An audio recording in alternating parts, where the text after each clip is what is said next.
Boa tarde, meu apelido aqui é Binho, conserta tudo. Olha, rapaz, eu tô gravando esse vídeo para deixar bem explicado. Eu não conserto nada.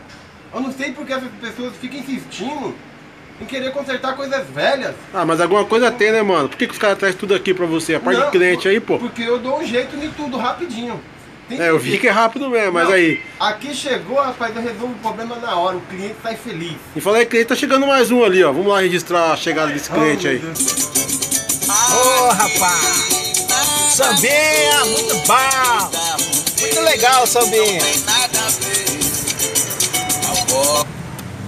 Ué, parou. Ah, ô! É só chegar em frente à Matrix e já dá pau nos bagulho mesmo, né, velho? Rapaz, ô! Você conhece alguém que conserta? Olha lá, na sua frente lá, o Bin Laden. Ah, peraí! Peraí então! Ah, eu vou arrancar aqui. Peraí, eu vou levar ali. Ele Vamos conserta lá, mesmo? conserta na hora, mano. Rapaz, obrigado, hein, meu, obrigado, hein? Vamos lá, vamos lá. Vou lá. Ô, rapaz! Opa, boa Tudo tarde. bem? Tudo bem. Ô, rapaz, tava ali, ó, escutando o sambinha ali, Eu Te Amo e tal. Funcionando direitinho, rapaz, meu radinho do carrinho, ó, meu CDzinho bom. Rapaz, não sei o que aconteceu, parou. Parou. Essa aí conserta, né? Conserta tudo. Você é o consertador? Conserta tudo. Tudo que Por vem aqui favor. eu conserto. Dá uma olhada pra mim aí nesse que tá acontecendo aí, porque parou esse carrinho.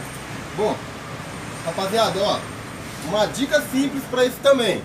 Vocês que curtem o nosso canal aqui, né? Isso aqui, bicho, é tempo da gás, né? Ó, rapaz, o cara quer consertar isso aqui. Mas é original, pô, é GM, ó. O único conserto que se tem é isso aqui assim, ó. Beleza? Tudo resolvido, ó. Mais um resolvido. Cliente satisfeito.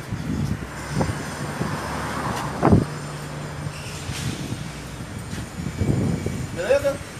É nóis.